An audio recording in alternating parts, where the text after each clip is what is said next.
Bom dia, queridos ouvintes do programa Livremente com a doutora Rose Cabral. Meu muito bom dia a você, que toda semana está aqui conosco, nos prestigiando com a sua audiência. Você sabe que esse programa tem um compromisso com você de toda semana trazer aqui e abordar assuntos que fazem parte do nosso dia a dia, que afetam as nossas emoções e também orientações para a sua saúde mental.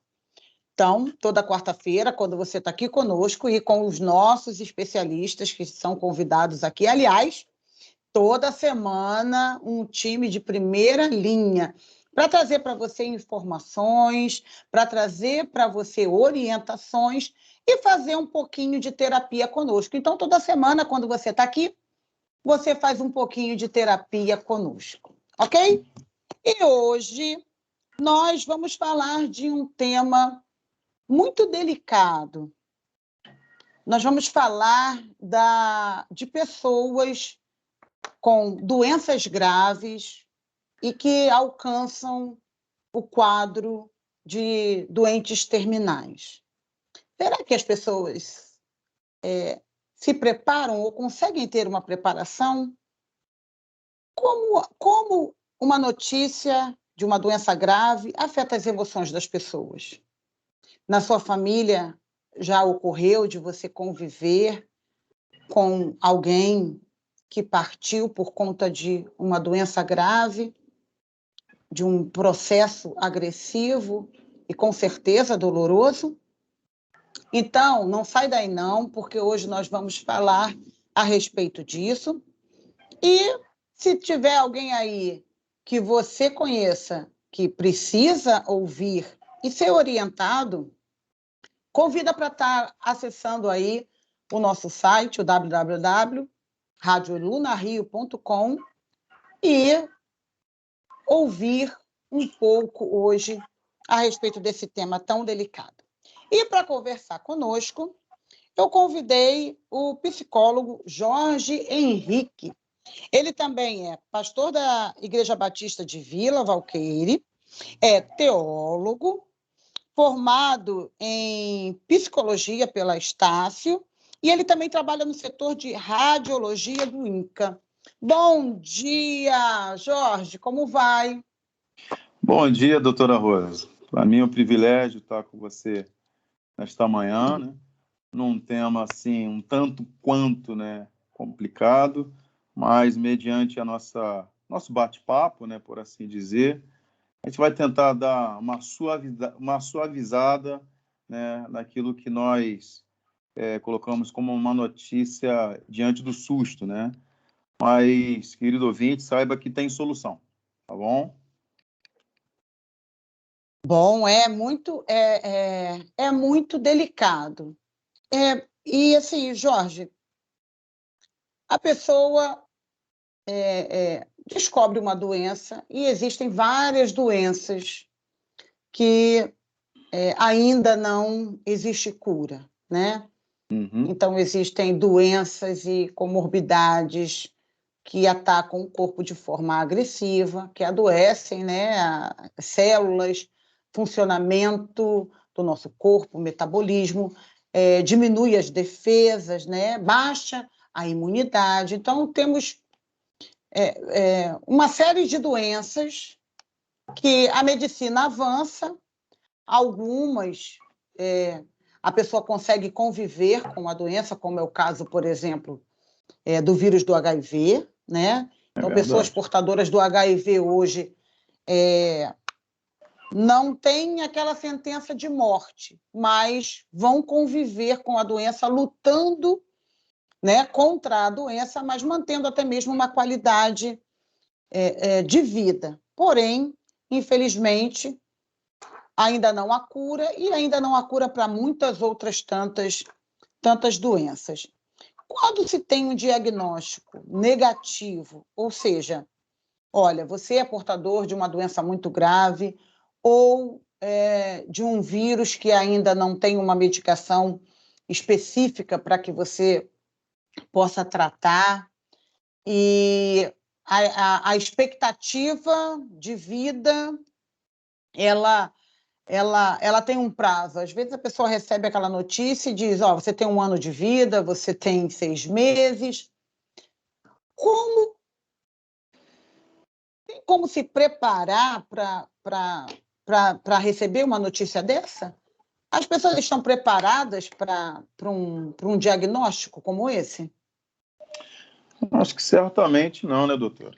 Porque a gente tem observado, né, principalmente nos pacientes oncológicos, eles vêm assim adentrar no hospital especializado, mas muito assustado.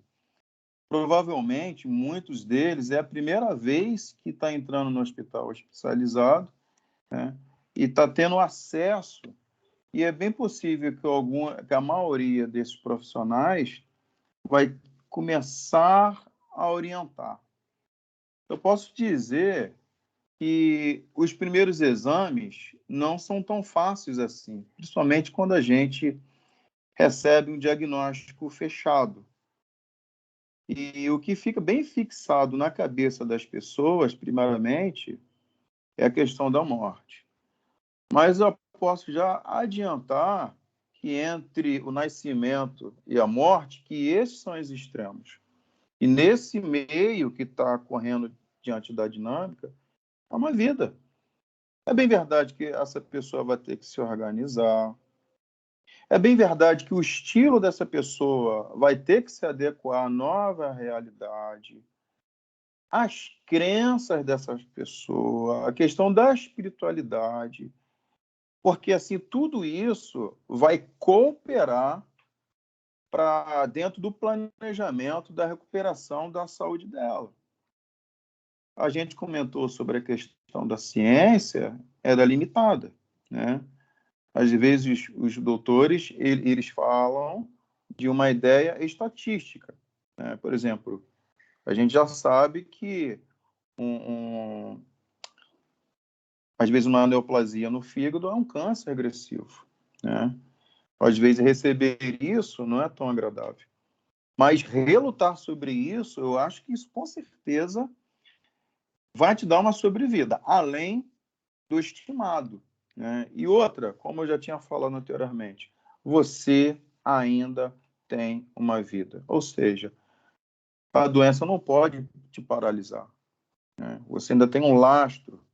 Mesmo conheci um senhor que, ao receber um diagnóstico, né, de câncer no estômago, aos 64 anos, ele mudou seu estilo de vida.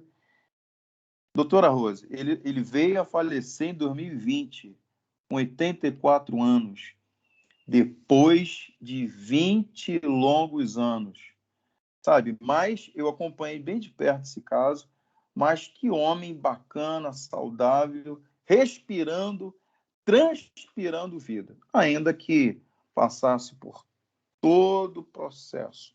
É bem verdade que muitas das vezes dele, às vezes um pouco dolorido, mas faz parte da nossa história, né?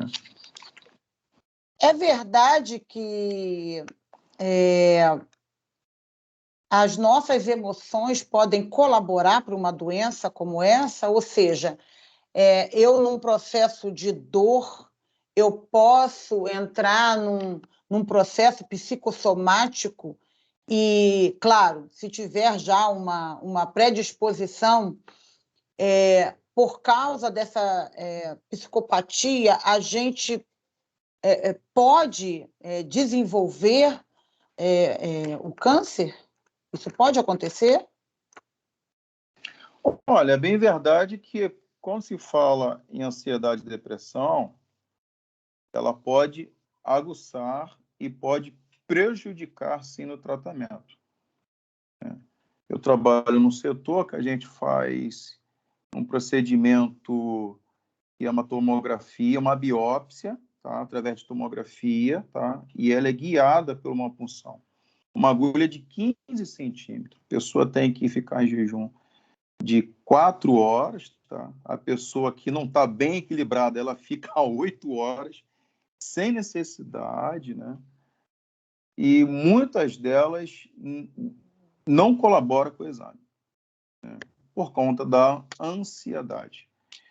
E aí os estudos assim também já sabem, né, até pelo estresse que nós vivemos aqui na cidade do Rio de Janeiro, que isso, eu não posso afirmar, mas eu tenho quase a certeza que a relação psicomática, ela pode agravar, sim, na questão, assim, da questão da neoplasia, né?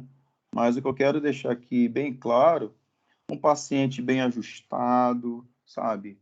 Bem com a sua família, sabe? Vivendo bem seu estilo de vida, cumprindo a sua missão, esse paciente, ele tem 100% de chance de viver bem mais, né?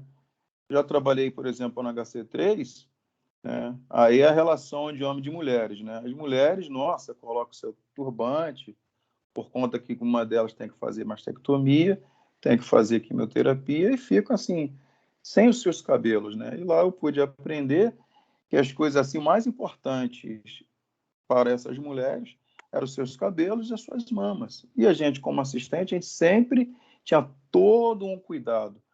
Mas, doutora Rosa, se você olhasse as mulheres assim e não soubesse da história delas, vocês vão ver que eram as mulheres assim que viviam normalmente, tocavam a sua vida, criavam os seus filhos, algumas delas retornavam aos seus trabalhos, mas que doçura de pessoa. Por quê? Ela compreendeu a sua missão nessa vida. Tá? Pode ser uma empresa, pode ser cuidar dos filhos. Muitas mulheres falam, né? Eu já cumpri minha missão, já cuidei dos meus filhos, né?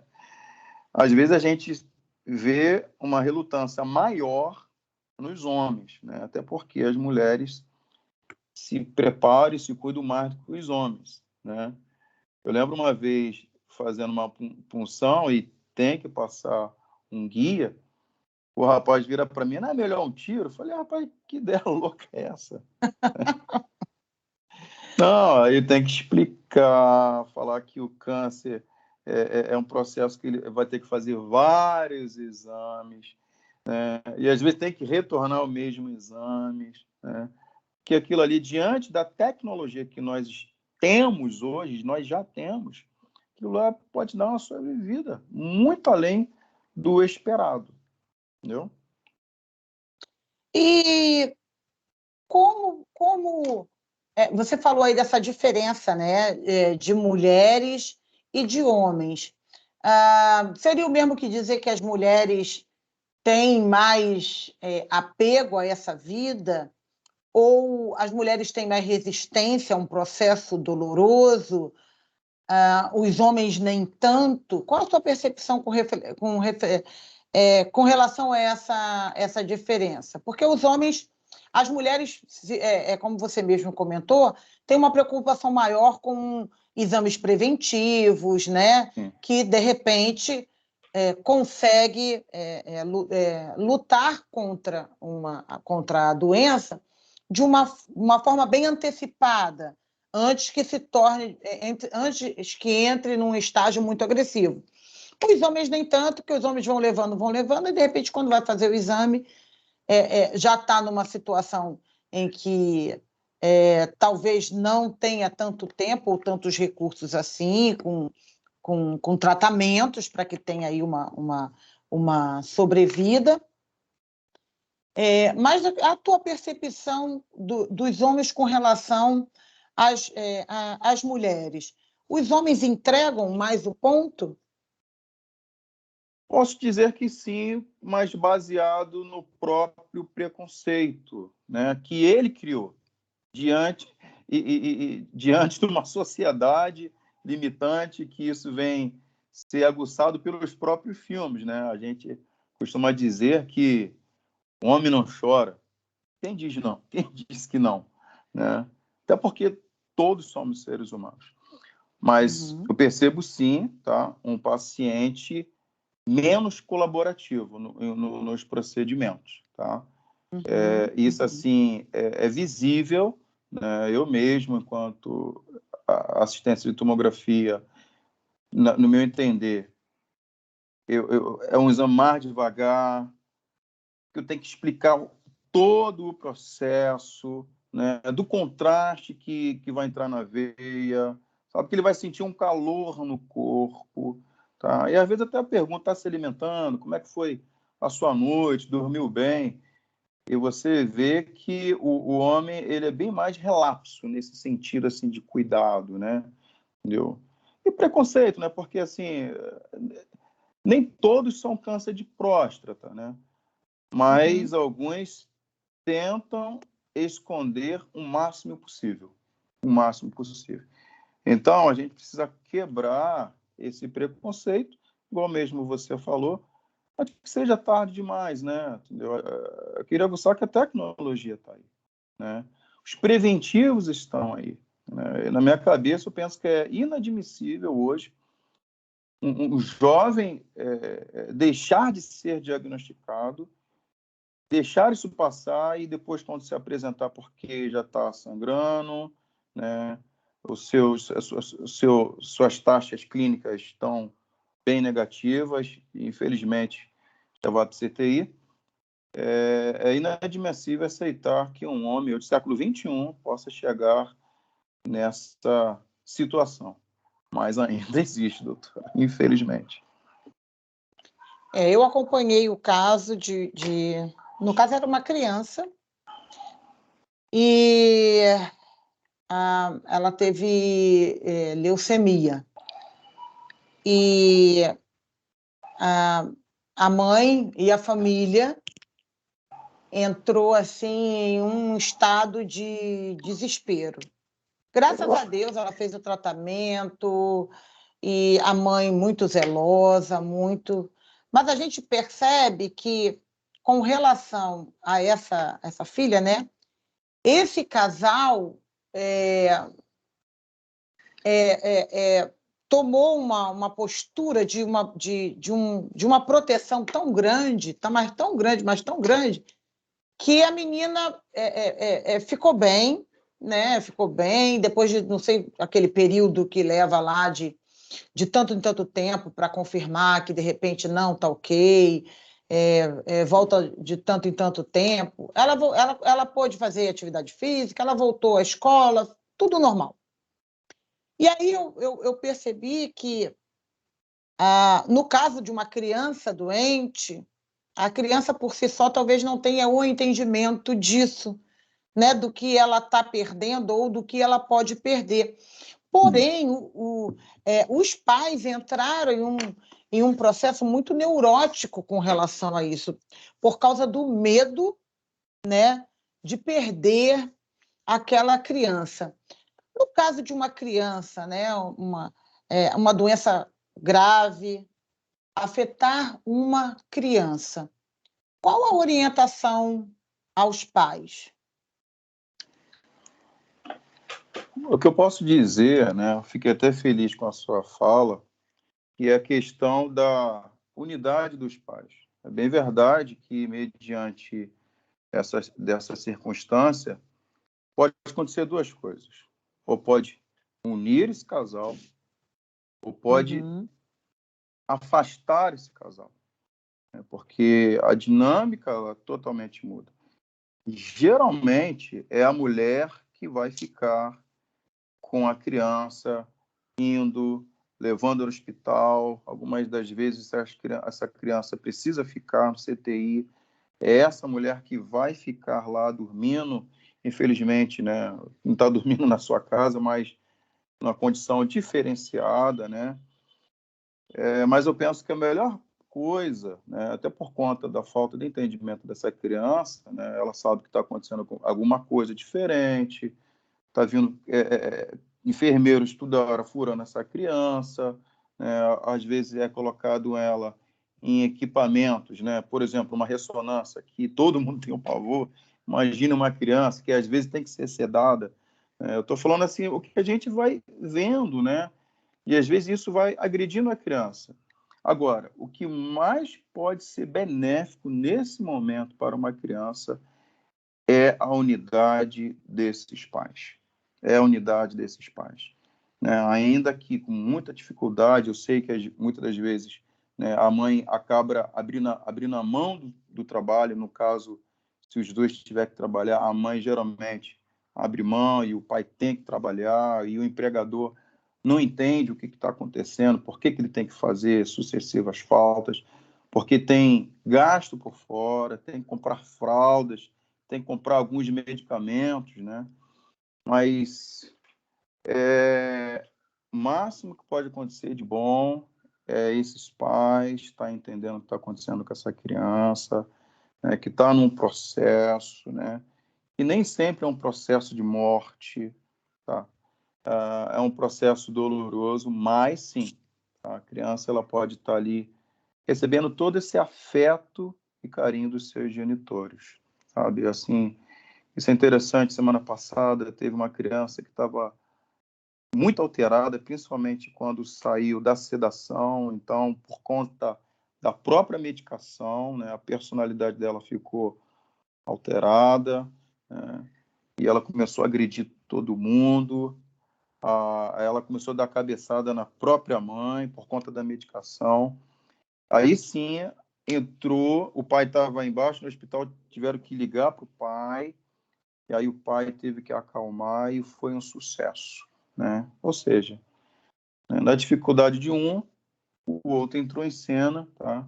E aquilo que virou um pavio, né? Curto, e graças a Deus todo mundo viu uma criança voltando ao normal para sua casa. Você abordou uma coisa muito interessante, porque realmente existem, né, famílias e casais em que muitas vezes o homem não suporta, né? Tem realmente casais que realmente não Tolera. suportam aquela situação.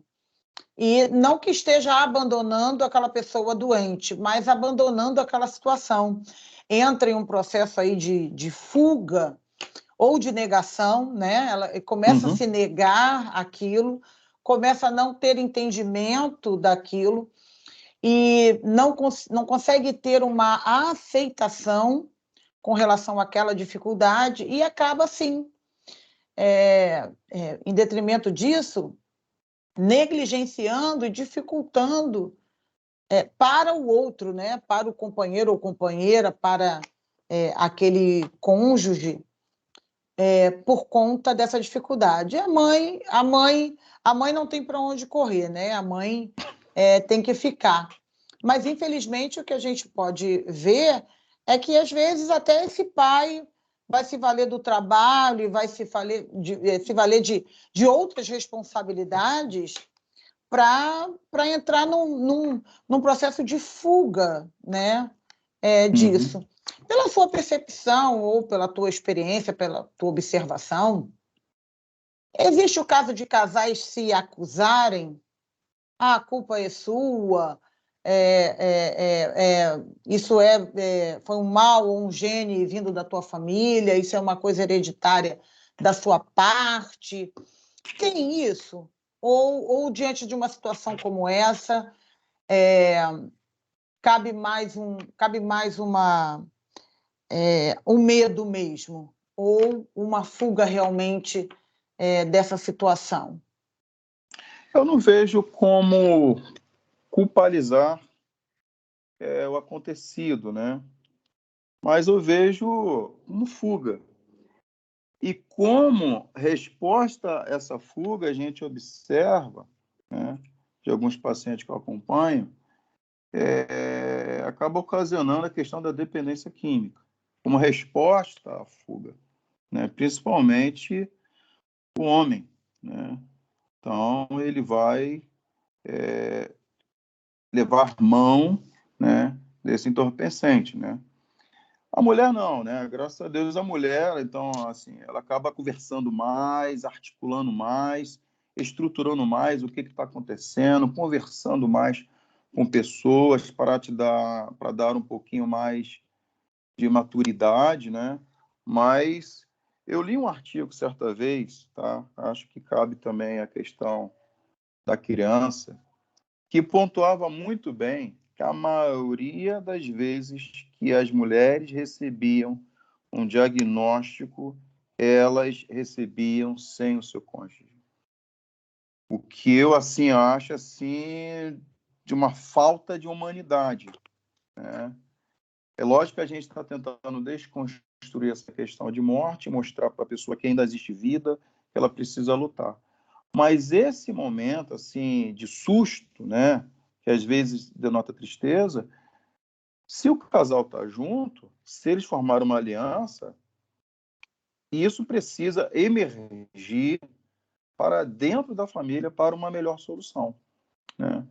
Eu penso dessa maneira, do que eu tenho lido, do que tenho estudado, né? O homem, de certa forma, ele acaba sendo um pouquinho omisso. É lógico que a gente não pode generalizar, né? Mas, de uma maneira geral, o homem ele é um pouquinho omisso quanto a isso. Então, ele é, infelizmente, é muito mais fácil ele abandonar, né, ou a criança com a sua mãe, ou a mulher sozinha nessa dificuldade. Gente, passa rapidinho, ninguém acredita. Eu vou chamar um intervalinho e a gente volta já já. Não sai daí, não. Olá, Excelente. estamos de volta. Programa Livremente com a doutora Rose Cabral. E hoje nós estamos conversando com o Jorge Henrique, que é psicólogo. Ele é pastor da Primeira Igreja Batista de Vila Valqueire, trabalha no setor de radiologia do INCA, além de teólogo também. E aí, no primeiro bloco, nós conversamos aí a respeito do diagnóstico.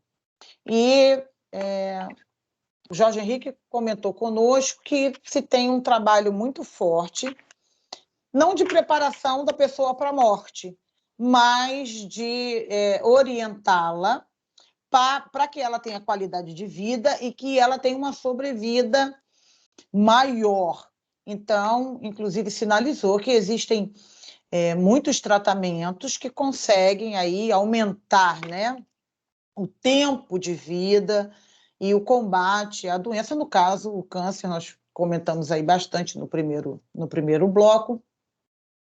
E aí, no finalzinho, nós estávamos falando da questão dos casais, né? De como isso afeta, né, os casais, de como isso afeta os casamentos e como pais que não suportam, talvez, a doença, né, de um filho e acaba abandonando o seu cônjuge, ou de uma mulher que perde o seu marido.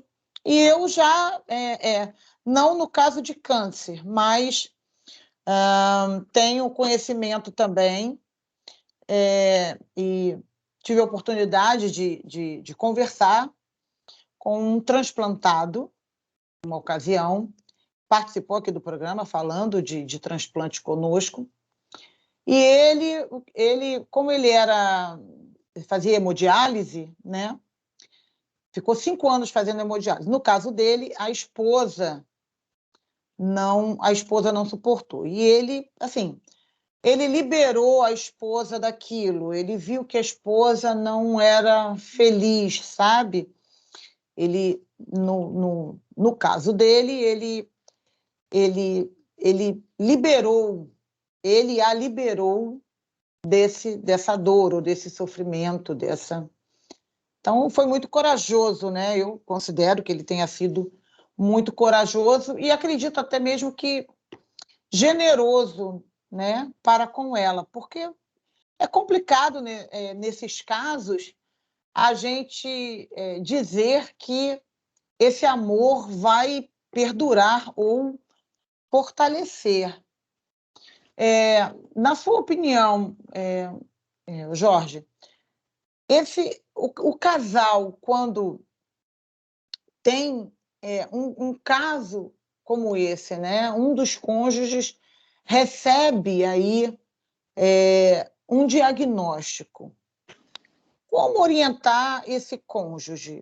Porque você casa para ser feliz, para ter seus filhos, para construir, né, uma vida juntos, para sei lá, acumular bens materiais e conviver e poder desfrutar de coisas que são construídas em conjuntos, e aí esse cônjuge vai receber uma notícia, né, como essa. É natural essa decepção? É natural? Seria uma reação natural esse cônjuge querer se desvencilhar desse relacionamento por causa de um diagnóstico? Olha, particularmente eu não acho que é natural, né? Porque, assim, pensar em paciente oncológico, mas quantas pessoas morrem de diversas doenças, né? Por aí, principalmente no nosso momento, assim, que ainda estamos vivendo a pandemia. Uhum. Agora, a pergunta é se esse casamento já estava vindo num processo bom ou ruim, né? Se tiver um processo ruim, eu acho que a tendência é aguçar a ideia da separação, né? Por conta do ódio, né? Por conta da própria história. Mas esse casamento é um casamento que já veio estruturado, né? Ressignificado, né? Cuidado, né? E aí que a gente sempre fala, pontuando a questão da espiritualidade, né? Pode ajudar nesse processo, encontro de casais, escutar palestra junto, né? Eu estou falando de um casal que está se cuidando e investindo. Eu acredito que tudo que a gente acredita, a gente investe. Ao receber essa notícia, né, o casal que eu estava te falando do rapaz, então, assim, eu acompanhei pelo menos os últimos 20 anos desse casal. Que casal maravilhoso, né? Eles entenderam, né, principalmente o rapaz que foi acometido, eles entenderam que ele poderia ir a qualquer momento, né? E ele sempre explicava isso para ela, né? E aí é interessante colocar que ela precisava dele precisava dela. Não era só por causa da condição, né? Eles aprenderam a se adaptar à realidade, ir para o hospital junto, né? E algum dados momentos, né, por conta da gravidade, às vezes é o parente que vai sozinho, sem a presença do outro companheiro para receber a notícia. Né? A própria rede multidisciplinar conta com esse cônjuge para ajudar no processo, como fortalecimento da rede. Obviamente, vai ter as suas limitações fisiológicas, né? Que o outro vai precisar entender, né? Que vai passar por certas privações, vamos dizer assim. Mas, ao mesmo tempo, eles podem parar e perceber o quão bom eles fizeram um para o outro, tá? Porque, assim, quando a gente fala em oncologia, a gente pensa que o outro vai morrer amanhã, e às vezes não é. Esse casal Uhum. durou 20 anos. Né? Então, eu até conversando com ela ontem para colaborar com essa entrevista de hoje, ela disse que ficou muito em paz na partida dele. E Uhum. soube contar a história de vida dos dois, apaixonados, apaixonados. Óbvio, né? Às vezes não é bonito de ver, né, um câncer sólido, né? Às vezes na tireoide, né? Às vezes um câncer hematológico, né? Ele fica mais escondido por ser no sangue, ele mascara mais a questão estética. Por isso, queridos ouvintes, né, se você é cometido disso, você precisa cuidar, sabe, da sua aparência, né, não se entregar, escovar os dentes, tomar banho, ou seja, cuidar da imagem corporal. Isso pode ser óbvio que eu estou falando, e de fato é, mas por conta, sabe, da notícia ou da forma como nós recebemos, a gente vai deixando escoar a vida pelas mãos. E aí é fato que o casamento ele vai se colocar numa situação assim bem complicada, né?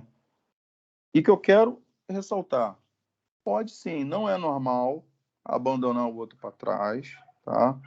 mas o outro precisa entender e colaborar, que os dois vão passar pelo processo junto. Tá?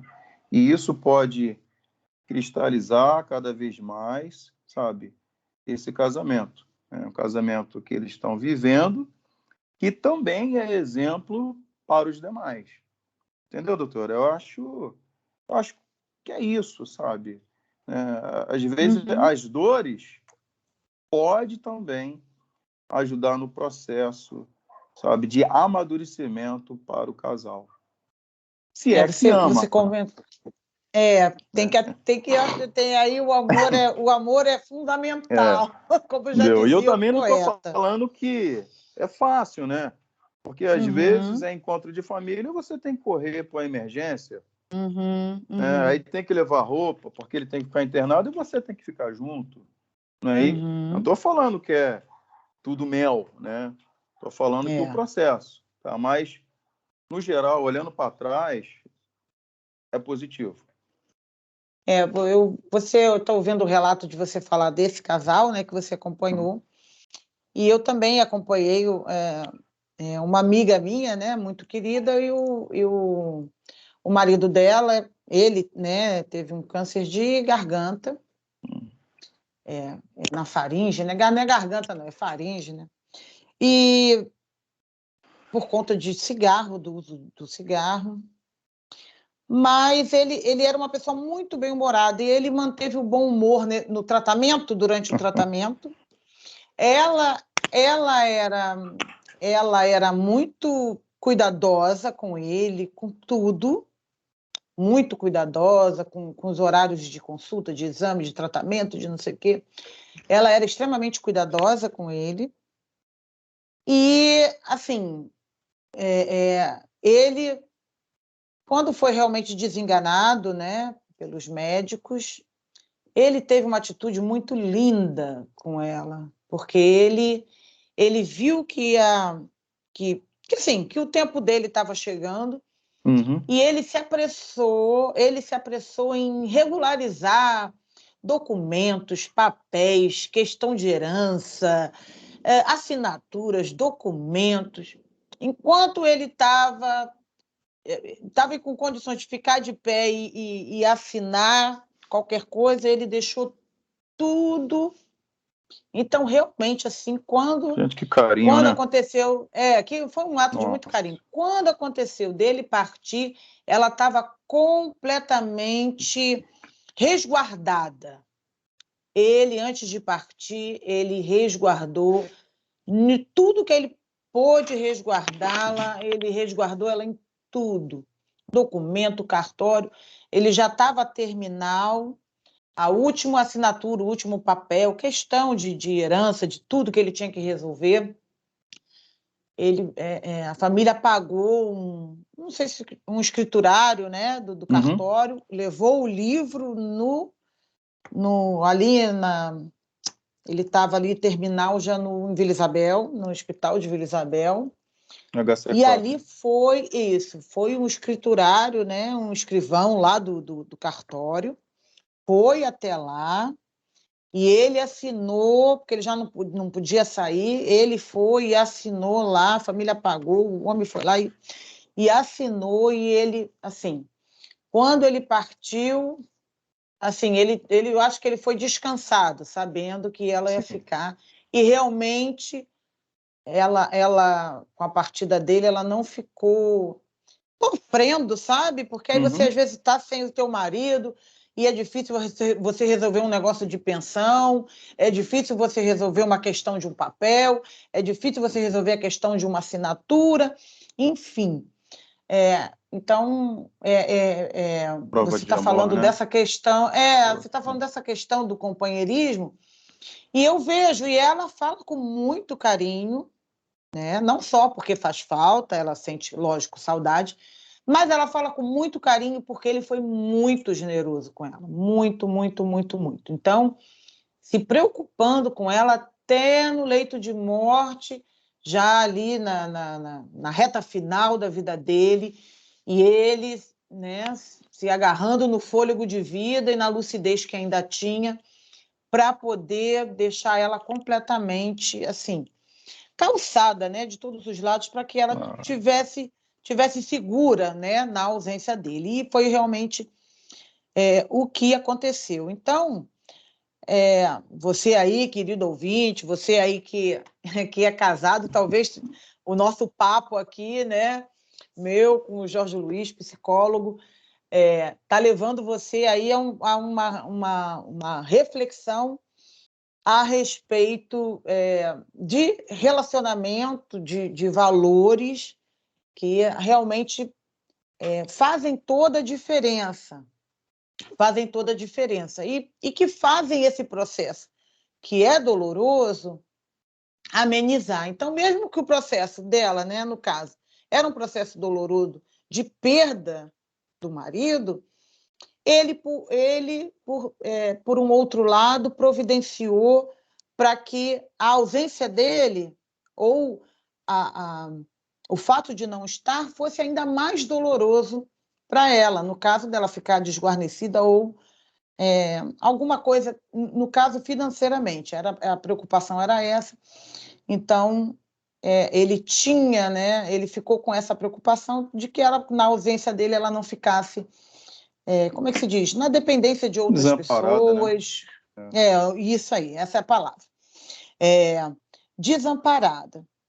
Agora, Jorge, você, no primeiro bloco, citou também que a questão da crença, de uma religião e a forma de pensar, todas essas coisas colaboram para um tempo de vida e uma qualidade, né, de vida dentro ali do seu tratamento.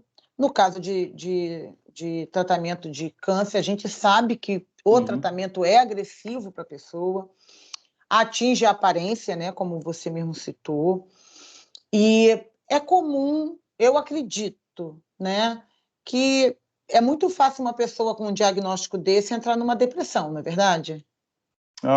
Certamente, né? Na realidade, todo mundo quer viver, ninguém quer morrer.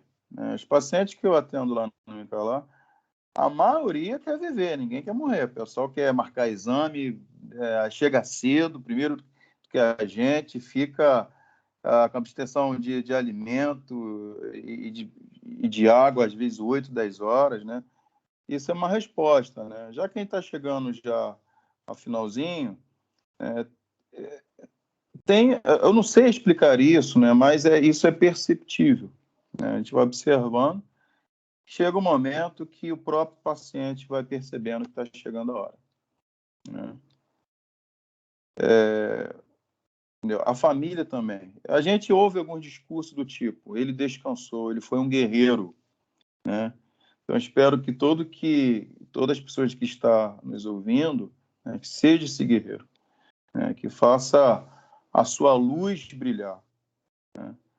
A espiritualidade, ela pode te ajudar a sair, sim, dessa ansiedade, a sair da depressão. A morte é uma construção nossa. A gente não temos experiência de ir para lá. Pode ser para alguns caso de medo, mas a espiritualidade, você crer no poder superior, tá? Você entender que você cumprir a sua missão, sabe? Que a vida são vários ciclos e esse ciclo tem uma finitude, sabe? Você está bem com a sua família. O exemplo aí que a doutora Rose colocou, nossa, lindíssimo. Sinal de alguém que está bem, que está lúcido, né? Alguém que sabe viver a vida, né? Que é a questão assistencial, né? Então, isso é importante. Eu sempre falo, doutora, para as pessoas, guarde tudo que é papel, isso lá na frente vai te ajudar. Talvez hoje você não tenha cabeça, uma caixa de sapato, qualquer coisa, jogue tudo lá. Infelizmente, acontecendo, a sua família vai se organizar e sabe onde que está. E isso... por exemplo, se eu morresse hoje, eu queria muito que a minha família continuasse a viver bem, né? Talvez foi o desejo desse senhor. Mas, voltando lá à pergunta, tem algumas pessoas realmente que vai se sentindo cansada, né, de tanto exame, de retorno ao hospital, né? Esse senhor que eu citei, o senhor Levi, quem descobriu que ele já estava já no finalmente foi a esposa. Olha a importância da esposa, porque ao ir verificar as fezes dele, né, Uhum. ela relatou um sangue mais duro e levou ele para a emergência. E, infelizmente, lá não saiu mais, né? Eu estou Uhum. falando depois de 20 anos, ele com 84 anos, né? Então, assim, eu conversando com ela, o que ela me trouxe foi relato de viagens. Talvez você não tenha condições de viajar para a Europa, mas você consegue ter uma boa alimentação, né? Quando a gente fala, por exemplo, aqui citamos aqui a HCA4, então já se sabe que não vai ter muito investimento, mas o que se é Uhum. estabelecido ali é uma boa vida, prazer, uma boa alimentação, sabe? Sentir a comida na boca, sabe? E isso pode te ajudar nos dias mais difíceis que você se deparar. Talvez é esse dia que você vai se questionar por que com você, mas se você olhar para trás, você tem pessoas, está cuidando de você, está se alimentando, está cuidando da aparência. Somando-se tudo isso com certeza, isso pode te ajudar a você a sair e a viver, né? Entendeu? É o que a gente quer, né? Talvez, né? Você chegar no seu médico e olhar, o cara vai se assustar. Como é que você conseguiu? Então, é isso que a gente pretende aqui nessa manhã, tá? Você lavar o rosto e viver e caminhar na certeza que isso vai passar e a morte vem para todo mundo, né? É verdade, gente. E assim, é, esses relatos, eu pelo menos estou aqui, estou conversando aqui com o psicólogo Jorge Henrique, e assim, eu mesma estou meditando aqui, estou pensando, Jorge, assim, de que a gente tem que estar realmente preparada para essas circunstâncias. Sim. Existem pessoas que morrem de doença, mas existem pessoas que são acometidas aí de fatalidade. Nós estamos aí, né? Não vou dizer saindo, porque ainda não é, a gente não pode dizer isso. Mas olha aí essa pandemia, né, que nós passamos. Quantas pessoas estavam bem e 15 dias depois já era um caso, né, de falecimento. E talvez aquele doente lá, que está já há anos se tratando, tá aí, está resistindo e está lutando. Isso. E tivemos aí tantas perdas, né, por conta do Covid, muitas pessoas próximas, vizinhos, né, Quase fui, pessoas... hein? Isso aí é tema, Também, meu é um Deus. tema para uma outra conversa. 15 dias no Nossa, vamos hospital, sim. 6 dias deles entubado. Vamos fazer sobreviver. Eu sobrevivi ao Covid. Vamos fazer esse tema. Opa! Ainda não fiz, não.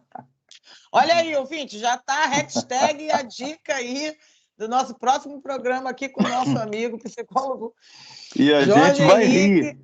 E a gente vai E rir. assim, eu sobrevivi ao Covid. Eu tive É... também, logo no início da pandemia, fiquei sem gosto, fiquei sem sentir olfato, paladar. Não, eu fiquei É, entubado 6 dias, não, guardado na mão de Deus. eu tive, todo mundo na minha casa teve, mas todo mundo teve desse jeito. É. Um corpinho mole, um pouquinho de febre e aquela sensação de sem cheiro, sem sentir paladar.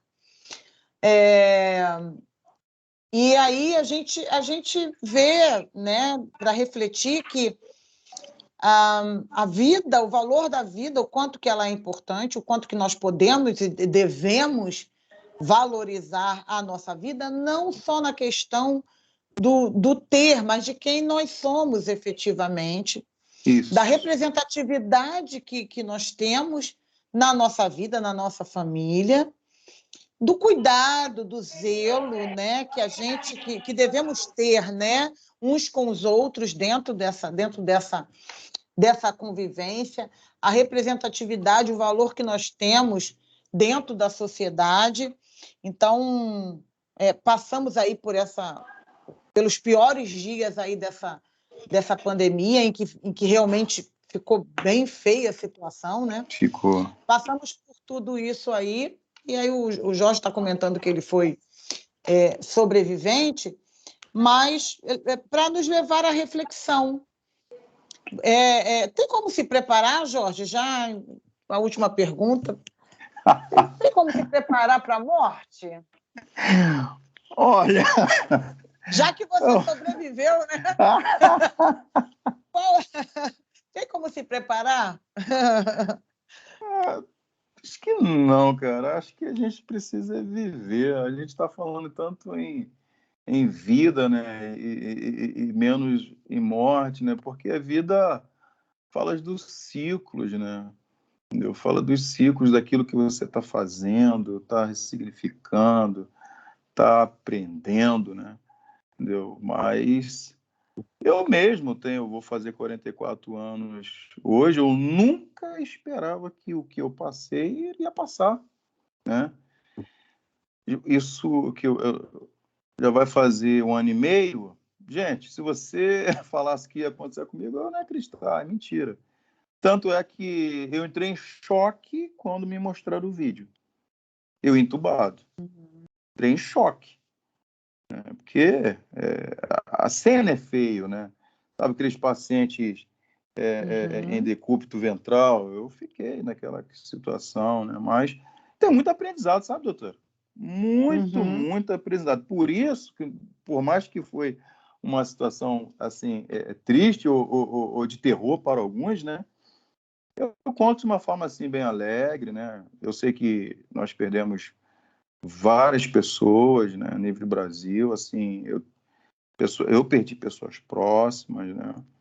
Entendeu? Mas assim, o que eu conto é mais particular e foi uma forma como eu não me deixei cair em depressão, né? Porque eu tive algumas perdas, né? Perda salarial, tive que abrir mão de um outro trabalho, né? Eu me vi trancado dentro de casa, eu tinha toda uma rotina, né? Eu trabalhava na igreja diariamente, eu tive que abrir mão do sustento, né? Entendeu? Então, assim, minha vida mudou. Mas eu ressignifiquei algumas coisas, comecei a perguntar por que eu fazia o que eu fazia, né? Entendeu? O que a pandemia fez com algumas pessoas fez que as pessoas parassem. E ao parar, ela teve que encontrar com uma pessoa que ela não se encontrava há muito tempo, que era com ela mesma, né? E conversar com ela, né? Algumas pessoas entraram em choque, né? Entendeu? Parou. Gente, Jorge, conversei com o psicólogo Jorge Henrique, teólogo, teólogo, pastor da Igreja Batista de Vila Valqueire. Qualquer hora eu vou lá na tua igreja te visitar. Pode me Opa! convidar que eu vou lá. Já está convidado. Então tá bom.